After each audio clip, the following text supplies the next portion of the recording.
Assalamualaikum warahmatullahi wabarakatuh. Innal hamdalillah nahmaduhu wa nasta'inu wa nastaghfiruh na'udzubillahi min syururi anfusina wa min sayyiati a'malina. May yahdihillahu fala mudhillalah wa may yudlil fala hadiyalah. Asyhadu an la ilaha illallah wahdahu la syarikalah wa asyhadu anna Muhammadan abduhu wa rasuluh. Rabbi shrah li sadri wa yassir li amri wahlul 'uqdatam min lisani yafqahu qawli. Amma ba'du. Qala Allahu ta'ala fil Qur'anil Karim wa asdaqul qailin a'udzubillahi minasyaitonir rajim. Bismillahirrahmanirrahim. Zalikal kitabu la raiba fihi hudal lil muttaqin. Wa qala Rasulullah sallallahu alaihi wasallam, Iqra'u Qur'an fa innahu yati ila yaumil qiyamah syufi'an li ashabihi. Para jamaah rahimakumullah, Al-Quran merupakan kitab sucinya umat Islam yang mana yang diturunkan langsung oleh Allah Subhanahu wa Ta'ala, yang diperantari oleh malaikat Jibril, yang diturunkan kepada Rasulullah. Ketika itu Rasulullah sedang berdiam diri di Gua Sur, sedang bertahan di Gua Sur. Tiba-tiba datanglah malaikat Jibril membawakan wahyu, yaitu surat Al-Alaq dari ayat 1 sampai ayat 5. Dan itu merupakan wahyu yang pertama kali Rasulullah dapatkan.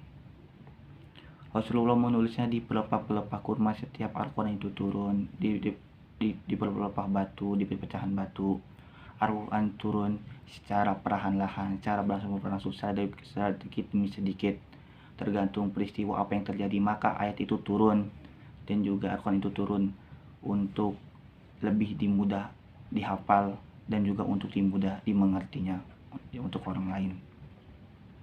Ketika Rasulullah SAW wafat, meninggal, digantilah kepemimpinan, diambil oleh Khalifah Sayyidina Abu Bakar Siddiq. Ketika dipimpin oleh Sayyidina Abu Bakar Siddiq, di zamannya banyak sekali terjadi perperangan, salah satunya itu perang Yamamah.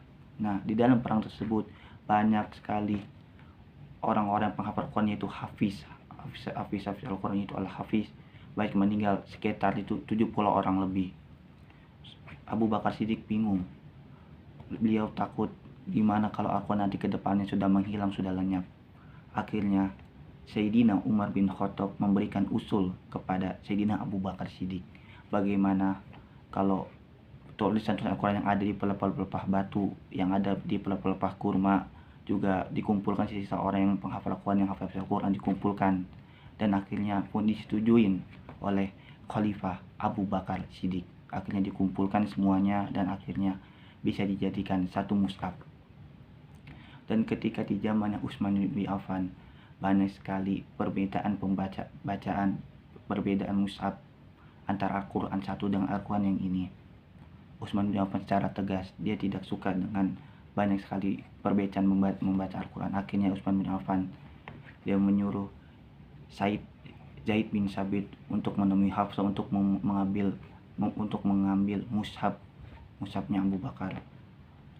Akhirnya disuruh tulis, diperbanyak tulisannya dan disebarkan untuk semua orang.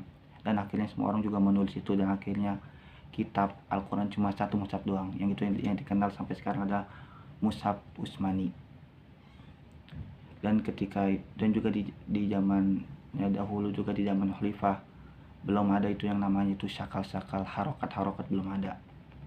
Dan akhirnya diberilah sakal, akhirnya diberi sakal. Yang pertama gundul diberilah sakal, diberi harokat, mana fathah, mana doma, mana kasroh, mana sukun, dan juga diberikan tanda-tanda wakaf agar tidak terjadi salah membaca. Karena kalau sudah salah membaca, salah makna.